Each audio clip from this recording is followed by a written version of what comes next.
Assalamualaikum warahmatullahi wabarakatuh. Bismillahirrahmanirrahim. Pada kesempatan kali ini kita bertemu kembali. Kita akan membahas tentang kekuatan asam bagian kedua. Ini adalah video lanjutan dari kekuatan asam bagian pertama sebelumnya. Kita akan bahas terlebih dahulu yaitu tentang tetapan kesetimbangan air atau H2O. Air ini adalah sebagai pelarut universal yang dimana dalam asam atau basa dia akan menguraikan asam-asam atau basa tersebut menjadi ion-ion H+ dan ion-ion OH- sebagai ciri asam dan basa. Air bersifat elektrolit lemah karena dia hanya memiliki sedikit sekali ion-ion. Karenanya reaksinya adalah, perhatikan, reaksinya adalah reaksi kesetimbangan menghasilkan H+, ion H+, dan ion OH- yang sama banyak karena perbandingan mereka adalah 1:1. Nah, bila reaksi tersebut adalah reaksi kesetimbangan, seperti sudah pernah kita ketahui pada pembahasan materi kesetimbangan, pasti mereka memiliki harga K, yaitu tetapan kesetimbangan untuk setiap reaksi kesetimbangan ya. Nah, maka itu air pun memiliki harga K, di mana K itu adalah, kembali kita ingatkan, adalah konsentrasi produk dibagi konsentrasi reaktan. Produk di sini, dalam reaksi ini adalah H+ dan OH-, kemudian reaktannya adalah air. Air ini konsentrasinya relatif tetap karena zat-zat yang terionisasinya hanya sedikit, gitu ya. Kemudian air, konsentrasi air kita kali silang dengan K, maka kita dapatkan KH2O sama dengan H+ dikali OH-. Ya. Nah, KH2O itu kita ambil simbol atau kita lambangkan dengan KW. Jadi KW sama dengan H+ kali OH-. Kita tadi sudah tahu bahwa banyaknya H+ sama dengan banyaknya ion OH-. Karena itu KW adalah sama dengan H+ kuadrat. Jadi bisa saja konsentrasinya, simbolnya kita ganti dengan H+. Nah, sebelum kita bahas lebih lanjut, kita perhatikan dulu. Ini ada harga beberapa KW dari berbagai kondisi suhu. Kita akan tinjau yaitu pada suhu 0 derajat Celcius, di mana harga KW-nya adalah 0,114 kali 10 pangkat min 14. Kita bulatkan saja menjadi 10 pangkat min 14. Ya, jadi kita abaikan harga 0,114-nya. Nah, ini adalah KW dari air pada suhu 0 derajat Celcius. Kita tadi dapatkan bahwa KW adalah H+ kuadrat, sehingga dari sini kita bisa dapatkan harga H+, ya. Jadi H+-nya adalah akar dari 10 pangkat min 14. Jadi dapatnya adalah 10 pangkat min 7. Kita tadi sudah bahas di awal bahwa H+ banyaknya adalah sama dengan banyaknya OH-, gitu ya. Jadi H+ adalah 10 pangkat min 7, begitu juga OH-. Dan kita dapatkan KW-nya adalah 10 pangkat min 14 pada suhu 0 derajat Celcius. Kemudian dari sini, karena kita sudah dapatkan harga KW itu pada suhu 0 derajat Celcius adalah 10 pangkat min 14, maka itu kita buat. Rumus ini menjadi 10 pangkat min 14 sama dengan konsentrasi H+ dikali konsentrasi OH-.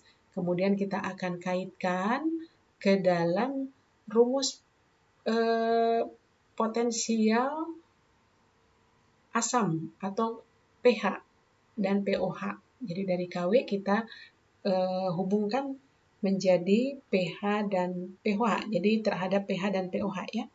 Karena itu kita dapatkan PKW min log KW sama dengan min log dari H+ ditambah min log dari OH-. Karena kita akan mendapatkan hubungan antara pH gitu ya. Nah, kemudian kita ganti KW-nya dengan 10 pangkat min 14, maka min log 10 pangkat min 14 sama dengan min log H+ adalah pH, min log OH- adalah pOH. Ini sebenarnya min log KW adalah PKW gitu ya, tapi karena kita sudah tahu harganya 21 tetapan, pada suhu 0 derajat Celcius, maka kita langsung masukkan harganya. Jadi min log 10 pangkat min 14 itu adalah 14, berarti pH ditambah pOH adalah sama dengan 14 ya, karena min log 10 pangkat min 14 adalah sama dengan 14. Nah, ini adalah hubungan antara pH dengan pOH yang nanti akan berguna dalam banyak perhitungan asam dan basa. Berikutnya, kita perhatikan di sini ada skala pH dari 0 sampai 14. Kita sudah tahu bahwa pH 7 adalah kondisi netral. Kemudian pH di bawah 7 dari 6 sampai 0 itu adalah kondisi asam. Kemudian pH dari 8 sampai 14 itu adalah kondisi larutan bersifat basa. Dan barusan kita sudah singgung bahwa 10 pangkat min 14 sama dengan konsentrasi H+ dikali konsentrasi OH-. Jadi kita akan kaitkan antara pH dengan H+ dan OH-. Jadi banyaknya H+ dan OH-. Kita mulai dari 0. Apabila pH-nya 0, maka H+-nya adalah 10 pangkat 0. Jadi ini sudah ada pada pembahasan video kekuatan asam basa di bagian pertama.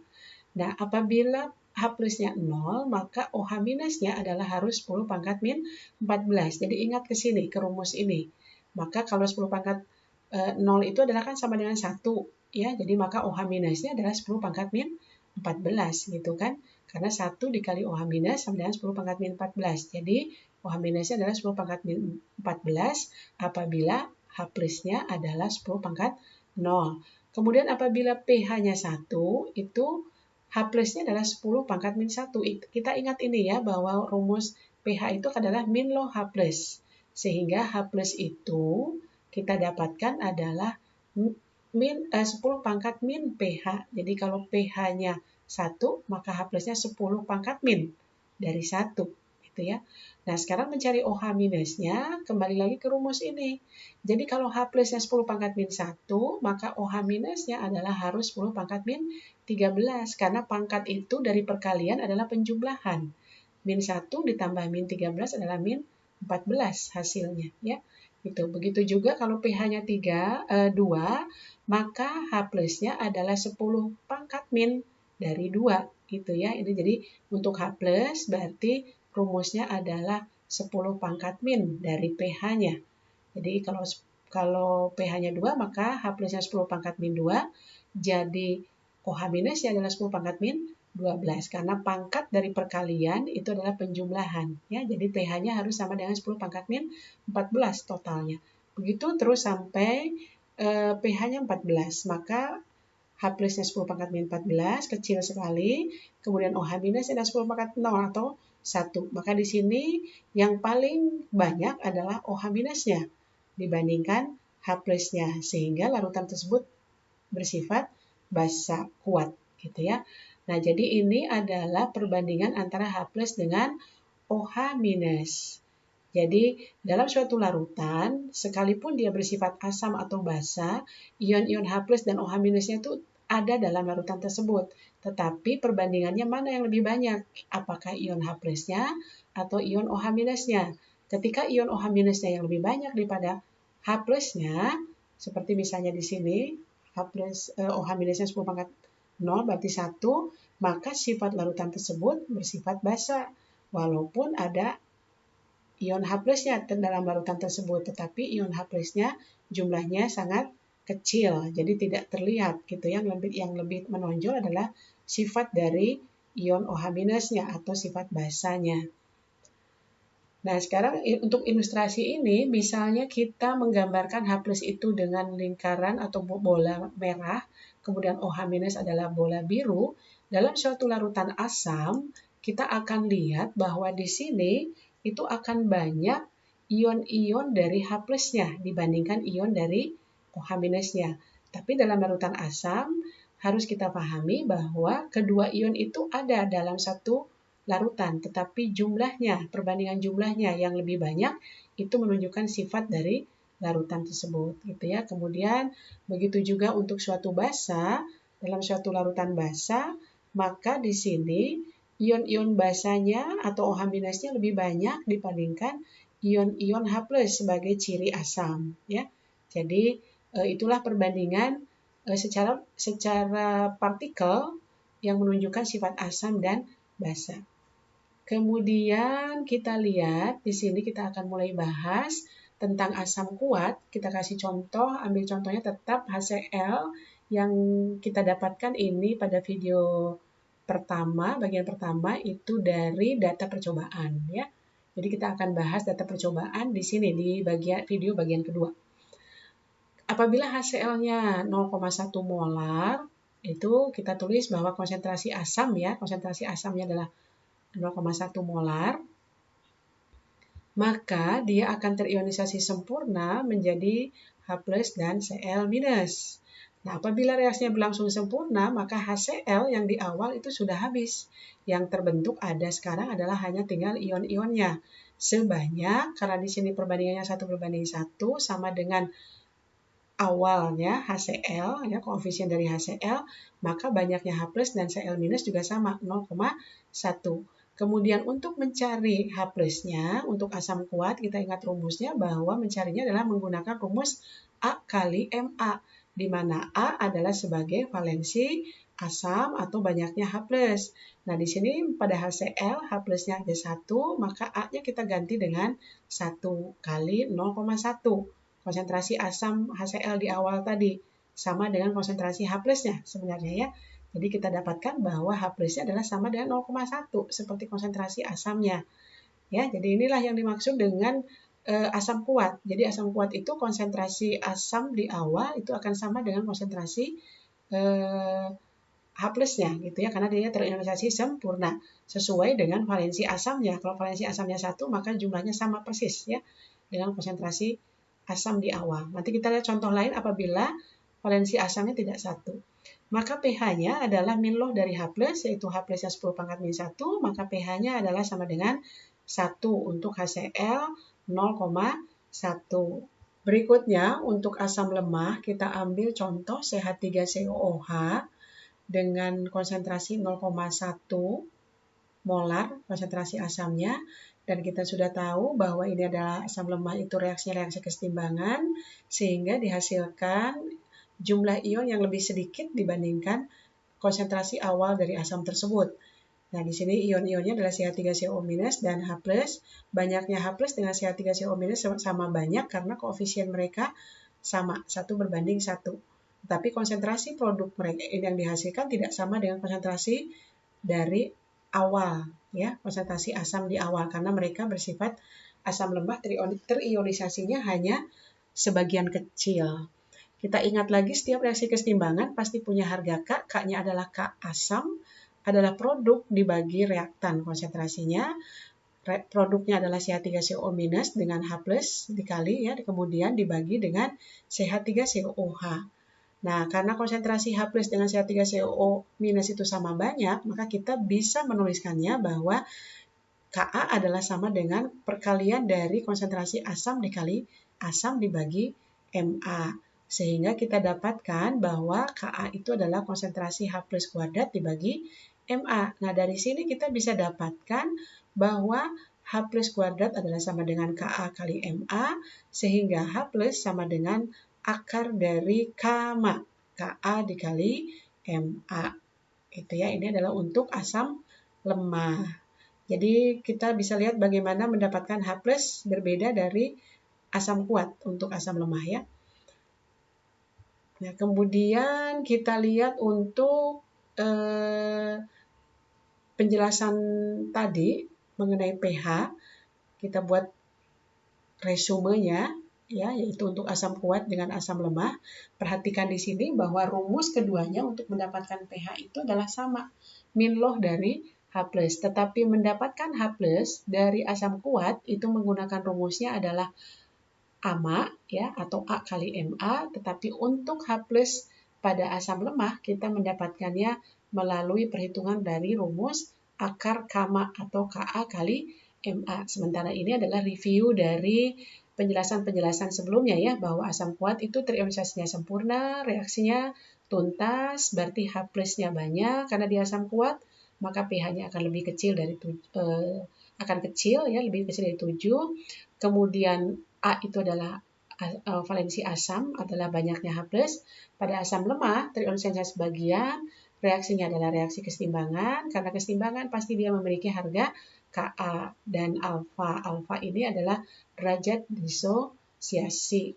Nah, pada asam lemah H+-nya sedikit, maka pH-nya dari asam lemah lebih besar daripada asam kuat. Nah, ini adalah analogi untuk basa. Maka sama persis ya, bahwa kalau basa mencarinya dari POH, kemudian POH adalah min loh dari OH minus. Ini juga sama, jadi untuk mendapatkan OH minus pada basa kuat adalah pakai rumus B kali MB. Jadi ini adalah simbol B itu adalah basa untuk menggantikan asam ya. B itu adalah valensi basa, artinya jumlah ion OH minusnya.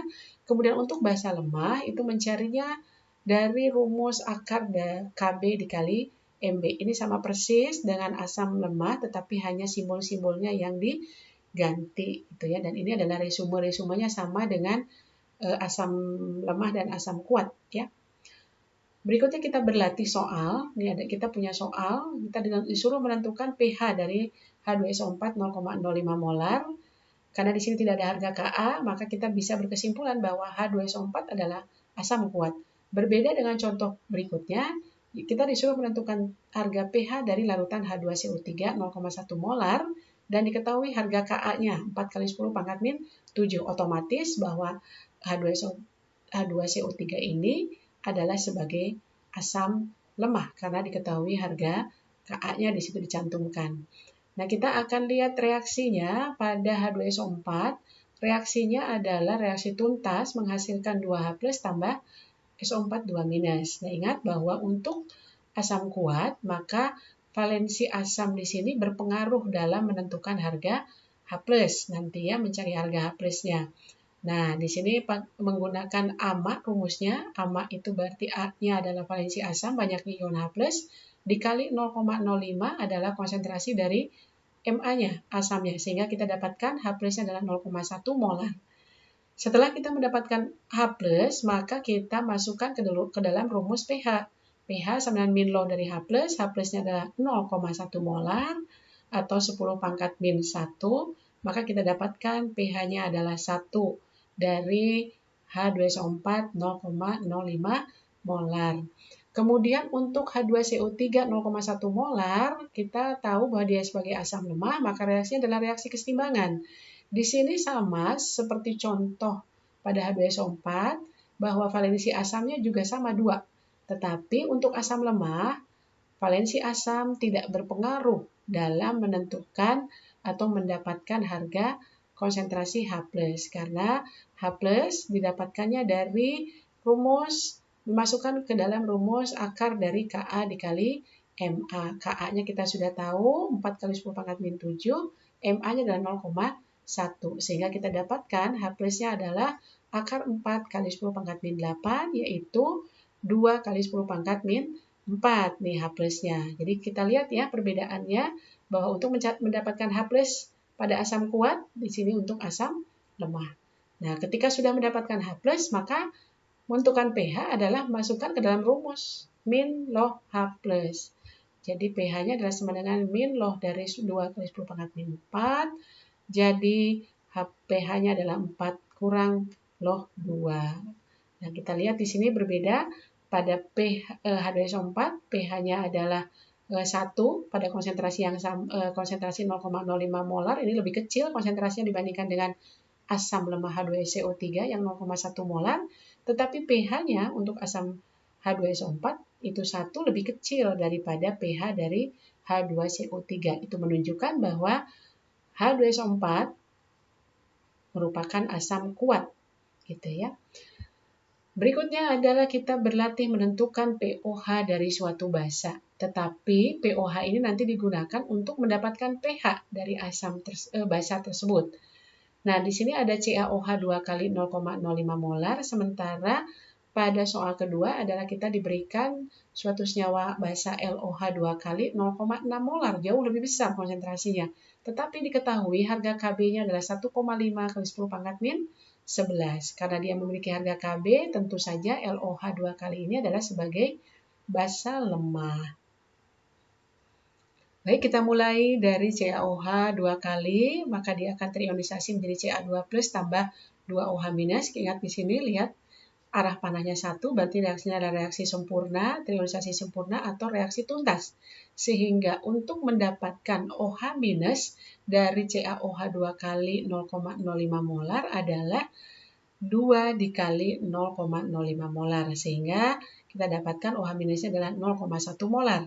Untuk mendapatkan POH, kita masukkan ke dalam rumus karena kita sudah dapatkan OH minusnya. Maka kita masukkan menjadi min log dari 0,1 atau 10 pangkat min 1. Sehingga POH adalah sama dengan 1. Gitu ya. Nah, maka ketika POH-nya kita dapatkan 1, kita ingat ke dalam hubungan rumus pH, hubungan antara pH dengan POH sama dengan 14 ya, maka pH-nya adalah 13 gitu ya. Jadi POH-nya 1, maka pH-nya adalah 13. Kemudian untuk senyawa basa LOH 2 kali, terionisasinya harus sebagian atau berupa reaksi kesetimbangan menjadi L2 plus tambah 2OH minus. Walaupun di sini valensi basanya 2, tetapi valensi basa ini tidak berpengaruh pada